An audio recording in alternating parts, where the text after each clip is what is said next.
हाँ जी, likes in English, talking about likes in English. If you love something, the most common verbs used to express your liking for something are love. देखो, सबसे पहले तो जैसे कहते हैं ना कि we love our parents, we love our family, ठीक है ना। इसी तरीके से अगला जो वर्ड यहाँ बताया लव के बाद वो लाइफ गलती से लिखा है, वैसे ये ठीक नहीं है, लाइक होना चाहिए। इसी तरीके से एडोर, एंजॉय एंड प्रेफर। अब इसका मतलब क्या है, अगर आप इसके ऊपर आगे सेंटेंसेस देखो, आई just love the way she smiles, यानी कि फॉर एग्जाम्पल आप किसी को देखकर किसी छोटे बच्चे को देखकर या किसी को भी देखकर उसकी स्माइल को देखकर आप ये सेंटेंस यूज कर सकते हो, आई just love the way she smiles. एक बात आपको इसके बारे में आपको और बता दूं कि अभी रिसेंटली ईरान की ही एक छोटी सी बच्ची है, वो दुनिया में सबसे क्यूट स्माइल उसकी बताई गई है। आप लोगों ने भी उसकी पिक देखी होगी जरूर, उसकी आईज ब्लू आईज है उसकी। ये एक छोटा सा एग्जांपल है कि जब आपने कि जो भी उसके पिक्स को देखता है छोटी सी बच्ची की, तो हर किसी के माइंड में आता है आई just love the way she smiles, क्योंकि उसकी जो स्माइल है वो बहुत ज्यादा क्यूट है, पूरी दुनिया में सबसे क्यूट स्माइल एक तरह से आप कह सकते हो उसको, इसका टैग दिया गया है। टैग का मतलब क्या होता है, किसी चीज से जोड़ना, तो उसको किससे जोड़ा गया, उसकी स्माइल को प्रिटीएस्ट या क्यूटेस्ट स्माइल से। अच्छा, इसके बाद है शी एडोर्स हर किड्स। अच्छा, ये तो सभी के लिए सच होता है कि every mother adores her kids. Adore और लव ये दोनों एक जैसे ही वर्ड्स हैं, लेकिन फर्क क्या है, लव होता है वो किसी के लिए भी हो सकता है, और एडोर होता है जो आपका क्लोज्ड वन है। शी एडोर्स हर किड्स, वो अपने बच्चों से बहुत प्यार करती है। कहने का मतलब क्या है कि लव वर्ड भी यहां पर सिंपली यूज किया जा सकता था, लेकिन एडोर वर्ड जो है वो उसकी उस क्लोजनेस को ज्यादा एक्सप्रेस करता है, एक मदर की क्लोजनेस को अपने बच्चे के प्रति जो उसकी क्लोजनेस है। इसी तरीके से I prefer staying in bed on Sundays, यानी मैं संडे को बेड में रहना यानी कि सोते रहना देर तक प्रेफर करता हूं या करती हूं। अब ये क्या है, ये आपकी लाइकिंग यानी कि वो स्लीप के प्रति, स्लीप के लिए जो आपकी लाइकिंग है सोने के लिए, वो हम सभी को कहीं ना कहीं पसंद होती है। तो आप अगर किसी को बता रहे हो कि I prefer staying in bed on Sundays, तो आप क्या बता रहे हो, आपकी लाइकिंग बता रहे हो फॉर स्लीप। जैसे एक छोटा सा मैंने एक छोटा सा मीम पढ़ा था, उसमें क्या था, I love sleeping so much that sometimes I dream about it, कि मुझे सोना इतना पसंद है कि कई बार मैं सोने के सपने भी देखता हूं। तो ये क्या शो करता है कि आपको सोना, जो कि ज्यादातर लोगों को बहुत पसंद होता है, बिकॉज वो एक रिलैक्स्ड हमारा स्टेज होता है माइंड का, उस समय हमें कुछ खास सोचना नहीं पड़ता। तो आई प्रेफर, यहाँ पर प्रेफर से हमारा क्या मतलब है कि आपको कोई चीज पसंद है, इसीलिए आप उसको करते हो ना, इसीलिए आप उसको प्रेफर करते हो। प्रेफर से और भी सेंटेंसेस बन सकते हैं, जैसे कि आप कोई आइसक्रीम का ब्रांड है, आइसक्रीम सबको पसंद होती है, I prefer this ice cream over that one, यानी मुझे ये आइसक्रीम का जो ब्रांड है, वो आपका फेवरेट ब्रांड कोई भी हो सकता है, जैसे ज्ञानीज है, या फिर उसके अलावा मदर डेयरी है, वाडीलाल है, या कोई भी ऐसा आइसक्रीम का एक ब्रांड या उसका एक स्पेसिफिक प्रोडक्ट आपकी प्रेफरेंस हो सकता है। आप यू कैन से कि आई लव दिस आइसक्रीम, वो एक सिंपल सेंटेंस हो गया। लेकिन अगर आपको बताना हो कि आपको ये आइसक्रीम ज्यादा पसंद है दूसरी आइसक्रीम के मुकाबले, तो प्रेफर वर्ड ज्यादा काम आएगा। I prefer Mother Dairy over Giani's, या I prefer Giani's ice cream over Mother Dairy, तो वहां पर आपकी जो प्रेफरेंस है वो शो करेगा। अब इसी तरीके से if you like something a lot, अब अभी जो हमने पढ़ा, अगर आपको कोई चीज पसंद है। दूसरा है अगर आपको बहुत ज्यादा ही पसंद है, तो बहुत ज्यादा एक्सप्रेस करने के लिए आपको by adding an expression like very much we can convey the idea that we love something a lot, यानी कि हम किसी चीज को बहुत ज्यादा ही पसंद करते हैं। She is quite fond of chocolates. अब अगर हम ये बात यूज करते हैं इसकी जगह पर, she is fond of chocolates. Fond का मतलब क्या होता, उसको पसंद है chocolates. But she is quite fond of chocolates, यानी कि उसको चॉकलेट्स को लेकर बहुत ज्यादा ही उसको प्रेफरेंस है उसकी, यानी कि उसको बहुत ज्यादा ही पसंद है chocolate. He quite likes going to the cinema. अब देखो फिल्म सभी लगभग देखने जाते हैं, जो नहीं भी जाते वो कभी ना कभी जरूर दूसरों को देखते होंगे जाते हुए। अब जब हम ये बात कहते हैं कि भैया फिल्म देखना हम सभी को कहीं ना कहीं अपनी जगह पसंद है, हमारी अपनी अपनी लाइकिंग्स हैं, उसके हिसाब से हमें फिल्म्स पसंद आती हैं। लेकिन अगर किसी को इसकी एक बहुत ज्यादा हैबिट हो, जैसा कई लोगों को होती है कि जो नई फिल्म आएगी उन्होंने देखनी ही देखनी है, यानी कि वो अलग से फिल्म के लिए टाइम निकाल कर उस फिल्म को देखने जरूर जाएंगे, तो ऐसे कई लोगों के लिए हम क्या कह सकते हैं, he quite likes going to the cinema. यानी कि एक होता है फॉन्ड होना, जो पिछला सेंटेंस था, फॉन्ड होना मतलब किसी चीज का दीवाना हो जाना एक तरह से, और क्वाइट लाइक्स का मतलब कि उसको बहुत ज्यादा ही पसंद है। अब आप देखोगे तो यहाँ पर बातें दोनों सेम ही है कि दोनों ही एक तरह से उस चीज के दीवाने हैं, लेकिन फर्क क्या है, उनकी डिग्री का फर्क हो सकता है, या फिर जो उनका इमोशन है उस चीज के लिए, जो वो फील करते हैं उसके लिए, उसको एक्सप्रेस करने का तरीका इंग्लिश में अलग अलग है। यानी आपकी लाइकिंग जो है उसको भी एक्सप्रेस करने के अलग अलग तरीके होते हैं इंग्लिश में, जैसा कि हम यहाँ देख पा रहे हैं। जैसे कि लव, जो सबसे पहला जो हमारा सेंटेंस था, लव करना यानी किसी से प्यार करना, लेकिन आप ये तो नहीं कह सकते ना आप सिनेमा हॉल से प्यार करते हो। व्हेन यू से आई just love the way she smiles, यानी आपको उसकी स्माइल बहुत पसंद है, लेकिन इसी के साथ साथ ही quite likes going to the cinema, तो सिनेमा जाते वक्त उसको सिनेमा देखना पसंद है, लेकिन वो लव नहीं करता है सिनेमा से, उस सिनेमा हॉल से या उस सिनेमा से। उसको सिंपली वो एक अलग तरह का इमोशन है जो वो फील करता है जब वो किसी फिल्म को देखने जाता है। तो ये बड़ी इंपॉर्टेंट चीज है, जब आप इंग्लिश बोलते हो या इंग्लिश लिखते हो तो आप इस तरह के एक्सप्रेशंस को अगर सही से समझ के लिखोगे तो आपको हमेशा ही इंग्लिश का जो एग्जाम है खास करके उसमें अच्छे मार्क्स मिलेंगे, बिकॉज आपने जिस चीज को जैसे इंग्लिश में एक्सप्रेस करना चाहिए वैसे ही एक्सप्रेस किया है। इसके बाद if you neither like not dislike something, यानी जैसा मैंने कहा कि तीसरा ऑप्शन क्या होता है, लाइक डिसलाइक के अलावा आप न्यूट्रल हैं उस चीज के लिए, कि ना ही आप उसको पसंद करते हैं और ना ही आपको उससे किसी तरह कोई डिसलाइक है, ना ही किसी तरह की कोई हेट्रेड है। तो उस केस में जैसे मैंने अभी एग्जांपल दिया, किसी को फिल्म देखने जाना हर हफ्ते बहुत पसंद है, लेकिन अगर उसका कोई फ्रेंड जो कि, जैसे मैं अगर अपना पर्सनल एग्जांपल दूं, तो मुझे फिल्म देखना या ना देखना कोई बहुत बड़ा ये कोई इशू नहीं है। I can go for a movie और I can easily skip that movie, तो मैं उस केस में न्यूट्रल हूं। ऐसे ही कई और भी बहुत सारी चीजें हो सकती हैं, जैसे किसी स्पोर्ट्स को लेकर किसी एक के इंसान के अंदर दीवानगी बहुत हो सकती है। देखो आप लोगों ने जब सेंटेंसेस बनाने हैं ना, तो ये चीजें आपने ध्यान रखनी है कि आप जब सिनेमा की बात करते हो, किसी सॉन्ग की बात करते हो, डांसिंग की बात करते हो, इसके सबके ऊपर एक अलग अलग सेंटेंस बन सकता है। जैसे आई just love the way she dances, I love the way she और ही बैट्स, जैसे अगर विराट कोहली का एग्जांपल है, आई just love the way he plays the cover drive. तो विराट कोहली, सभी जानते हैं विराट कोहली, एम एस धोनी।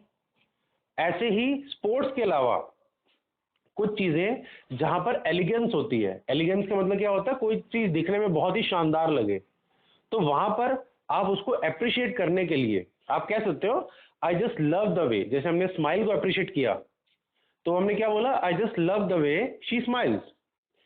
ऐसे ही विराट कोहली के लिए, जब विराट कोहली बैटिंग कर रहा है और कोई अच्छी शॉट खेलता है तो कमेंटेटर क्या बोलता है, आई just love the way Virat Kohli plays the cover drive, I just love the way Mahendra Singh Dhoni completes और फिनिशेस द इनिंग।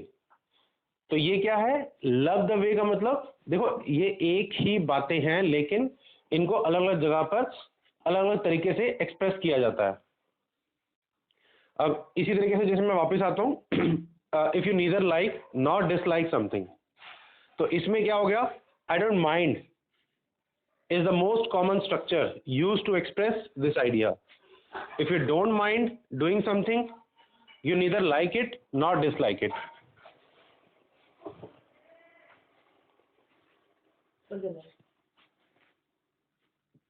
हाँ जी, तो इसमें क्या होगा, note the use of the ing form I don't mind.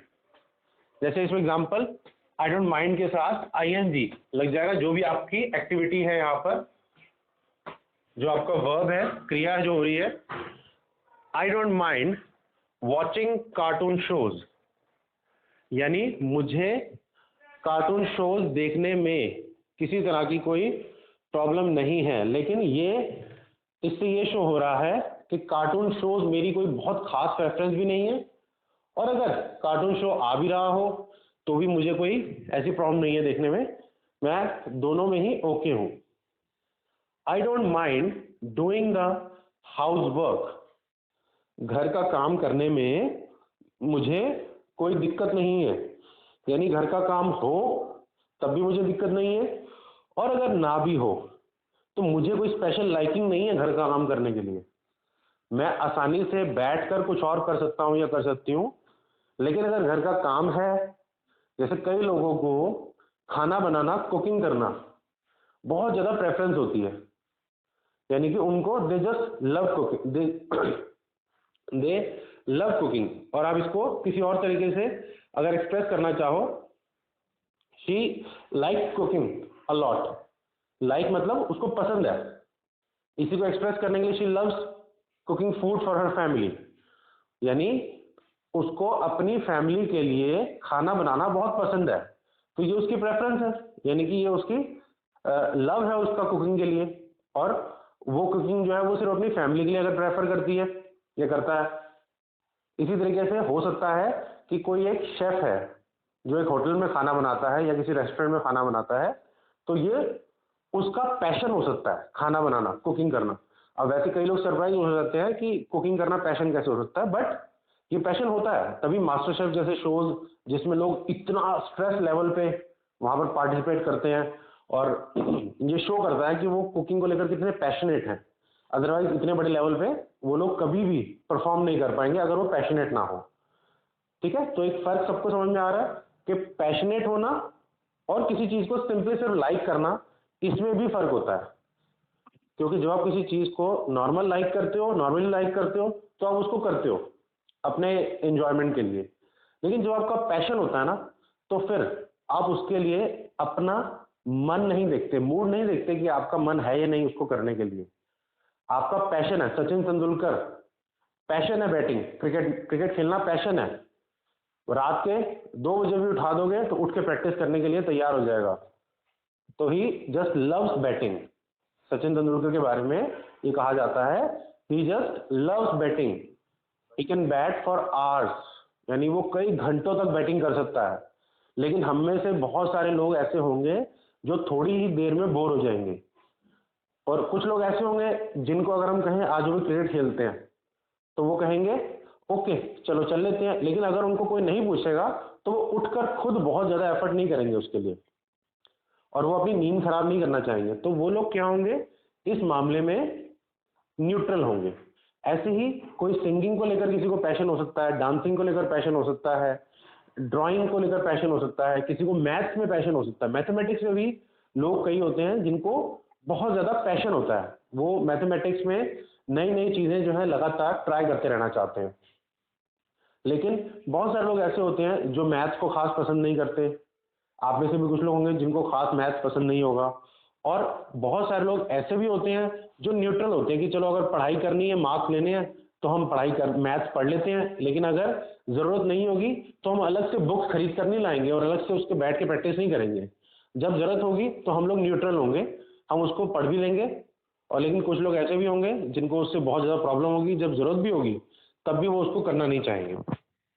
तो ये 3 तरह के हमारे लाइकिंग के बारे में हमने कंसेप्ट पढ़े कि एक, आपको कोई चीज़ पसंद है, दूसरा बहुत ज़्यादा पसंद है, तीसरा आप उस चीज़ के साथ या तो आपको देखो डिसलाइक है तो वो भी इसी तरह से एक्सप्रेस किया जाएगा। डिसलाइक तो सिंपल हो गया कि आपने जैसे अगर आपने किसी चीज़ के बारे में तारीफ करनी है, जैसे हमने पहले पॉइंट में बात की, आई just love the way she smiles, तो आई हेट हर स्माइल, तो इसको हम ऐसे भी एक्सप्रेस करते हैं, आई हेट हर स्माइल। या फिर हम किसी के जो बात है, जिस तरह से वो बात करता है, हमें वो पसंद नहीं है, या कोई इस तरह से बिहेव करता है, हमें उसका behaviour, I don't like her behaviour, हम ये वर्ड यूज करते हैं, सेंटेंस यूज करते हैं ना, I don't like his behaviour, he is very rude to me. तो ये आपकी डिसलाइक शो करेगा। इसी तरीके से जब हमने यूज किया she is quite fond of chocolates, तो इसकी जगह हम बता सकते हैं कि अगर किसी को चॉकलेट पसंद नहीं है तो she is not very fond of chocolates, तो वो भी एक तरह से न्यूट्रल स्टेट शो करता है।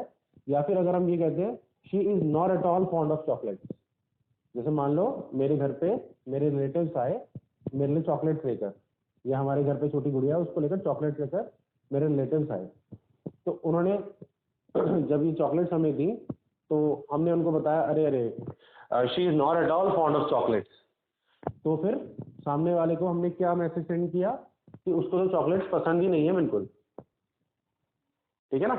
इसी तरीके से अगर कोई और बात चल रही थी, कोई बच्चा जिसको चॉकलेट पसंद है उसके बारे में हम बोलेंगे she is very fond of chocolates, तो हमारा जो तरीका है बोलने का वो भी बदल जाता है। जब आप सही तरीके से किसी इमोशन को, किसी एक्सप्रेशन को, किसी एक्टिविटी को शो करते हो तो उसमें आपका बोलने का तरीका भी बदल जाता है। जैसे मैंने कहा अरे अरे she is not at all fond of chocolate, उसको तो चॉकलेट पसंद ही नहीं है बिल्कुल, लेकिन जब हम बोलते हैं अरे she is very fond of chocolates, तो हमने उसको वेरी के ऊपर बड़ा ज्यादा जोर देके बोला। तो इंग्लिश एक ऐसी चीज है जिसमें आप उसको जिस तरीके से बोलते हो ना, वो तरीका आपकी इंग्लिश को बहुत ज्यादा एनहेंस कर देता है, क्योंकि आपका लैंग्वेज का पर्पस क्या होता है, आपने एक मैसेज को कन्वे करना है, वो मैसेज आपके बोलने के तरीके से भी बहुत ज्यादा स्ट्रांगली कन्वे होता है, ठीक है। तो ये एक लाइक्स को लेकर हमारा टॉपिक था, जिसमें किसी चीज को आप लाइक करते हो, नहीं करते हो, या फिर आप बिल्कुल न्यूट्रल हो उसको लेकर। तो जैसे हमने तीनों के बारे में एक एक करके डिस्कस कर लिया, अब एक बार जरा म्यूट हटा के बता दो, सबको समझ में आ गया? इसमें कोई डाउट है किसी को?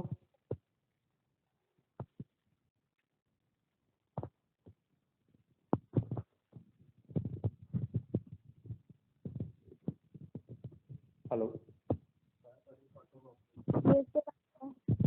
हाँ जी हरवीन, क्या आपने बोला? हाँ जी, और बाकियों को? प्रवीण, तन्वी, आप बताइए। हाँ राधिका? नहीं है सर डाउट। हाँ जी, नहीं है डाउट। अच्छा राधिका बोला ना? हाँ जी। और प्रवीण? Hello hello, hello. हाँ जी प्रवीण, समझ में आ गया?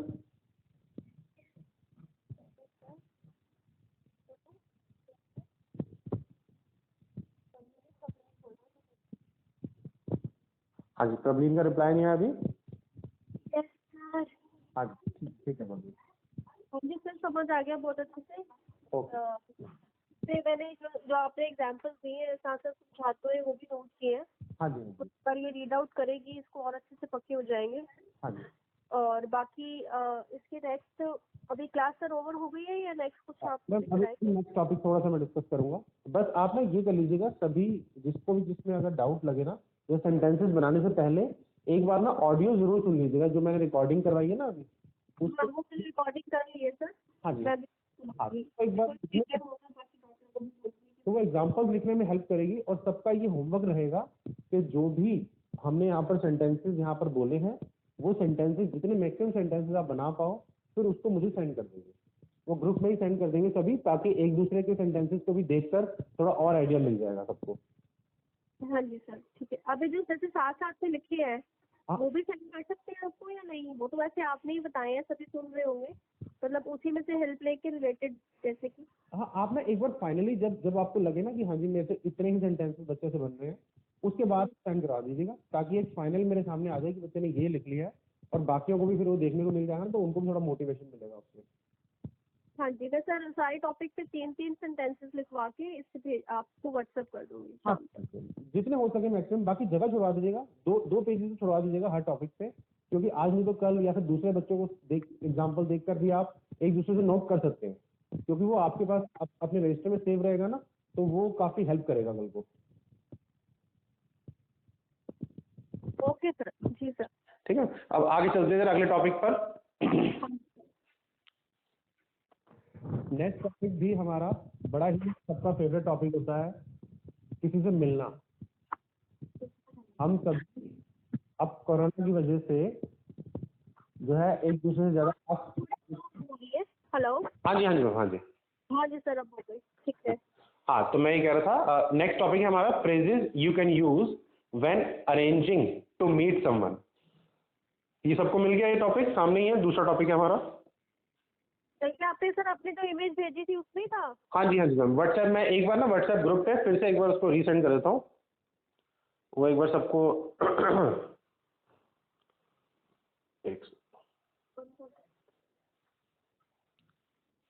हाँ जी, अभी मैंने लास्ट में वो इमेज फिर से सेंड की है, एक बार आप सभी देख सकते हो।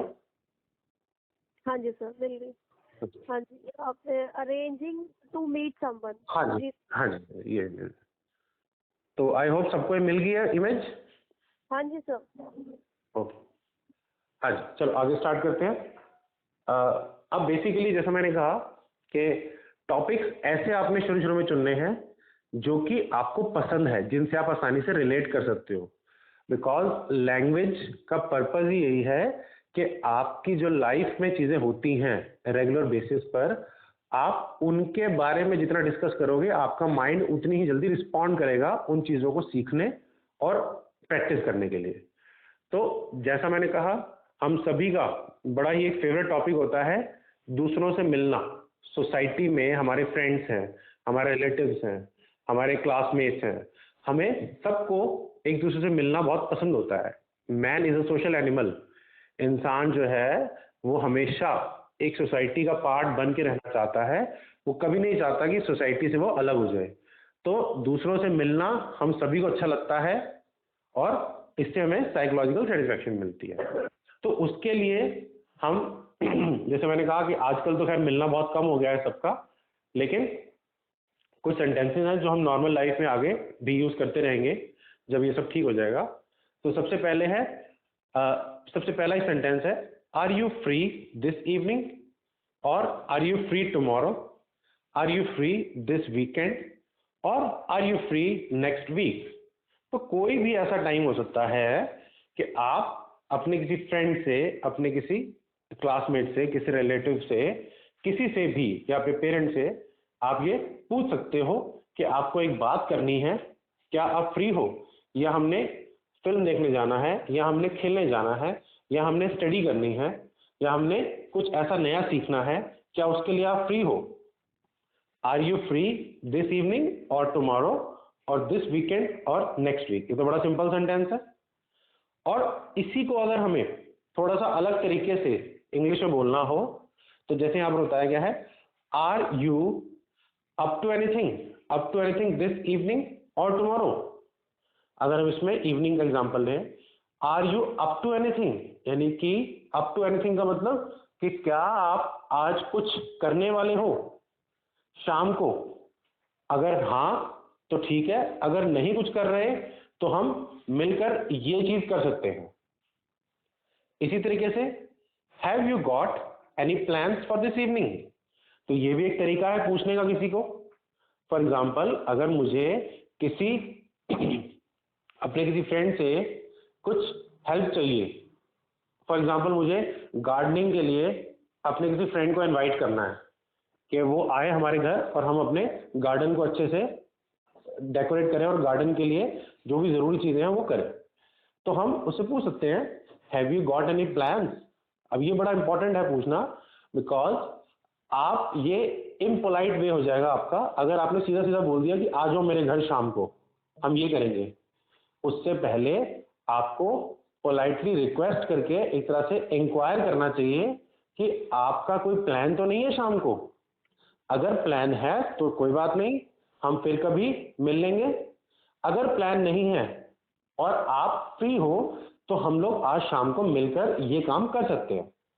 तो have you got any plans for this evening और फॉर टुमारो, यानी अगर ये भी हम कह सकते हैं कि आज शाम को अगर पॉसिबल नहीं है तो कल सुबह मिल सकते हैं, कल दोपहर को मिल सकते हैं, या कल किसी और टाइम मिल सकते हैं। तो इसी तरीके से अगला हमारा सेंटेंस है how are you going to spend the evening. ये भी पूछने का एक तरीका है कि आपने पूछा how are you going to spend this evening, कि आप आज शाम किस तरह से बिताएंगे। Have you got any special plans, क्या आपके कोई स्पेशल प्लान्स हैं। तो ये भी एक रिस्पेक्टफुल और पोलाइट वे हो गया पूछने का किसी से कि वो आज शाम को या कल या किसी भी दिन फ्री है या नहीं है। ठीक है, have you got, how are you going to spend the evening, और have you got any special plans.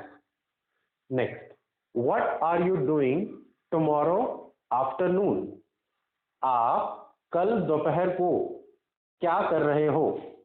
What are you doing tomorrow afternoon, यानी कल दोपहर को आप क्या कर रहे हैं। ये भी एक तरीका है किसी से पूछने का, ताकि आपको ये क्लियर हो सके कि जो काम आप उनसे करवाना चाहते हैं या उनके लिए कोई प्लान है आपके दिमाग में, तो उसके बारे में भी आप पूछ सकते हैं। तो ये भी एक तरीका हो गया पूछने का। अच्छा, then what are you going to do this evening, ये भी सिंपल सेंटेंस हो गया। What would you like to do this evening, कि आज शाम को तुम क्या करना चाहते हो। तो आप सामने वाले से उसकी प्रेफरेंस पूछ रहे हैं कि वो आज शाम को पहले से कुछ ऐसा कुछ एक्टिविटी है जो वो करना चाहता है या चाहती है। जैसे मान लो किसी को खेलना पसंद है, तो शाम को हम पूछेंगे कि आप आज शाम को क्या करना चाहते हो। अगर वो कहेगा हाँ मैं खेलना चाहता हूँ, तो आप कहोगे चलो हम ज्वाइन करते हैं एक दूसरे को और मैं भी आपके साथ खेलूंगा या खेलूंगी। ऐसे ही what would you like to do this evening, ये तो हो गया। Do you want to go somewhere at the weekend, यानी कि क्या आप इस हफ्ते के आखिर में, यानी सैटरडे या संडे को जिसको आप वीकेंड यूजुअली मानते हैं, उस दिन आप do you want to go somewhere, कि आप कहीं जाना चाहोगे। तो ये भी एक तरीका है किसी से ये जानने का कि क्या वो आपके साथ प्लान में इंटरेस्टेड है। आपने वीकेंड को लेकर अगर कोई प्लान बनाया है तो आप किसी को ये बता सकते हो या पूछ सकते हो पहले कि वो इस वीकेंड पे कहीं जाना चाहेंगे। यानी कि हो सकता है कि सामने वाला किसी जगह पर जाने की बजाय अपने घर पर ही रेस्ट करना प्रेफर करे, लेकिन आप जब उससे कहते हैं, पूछते हैं कि आप इस वीकेंड पे कहीं जाना चाहोगे, तो आप एक तरह से मेक श्योर कर रहे हो सामने वाले से कि उसका अपना मन है कहीं जाने का। लेकिन अगर उसका अपना मन नहीं होगा तो आप उसको सीधा सीधा कह दोगे ओके, इट्स फाइन, तो आप फिर दूसरे प्लान की तरफ मूव ऑन कर जाओगे। ठीक है, ये बात समझ में आ गई सबको। एक बार म्यूट से हटा के बता दो सारे प्लीज।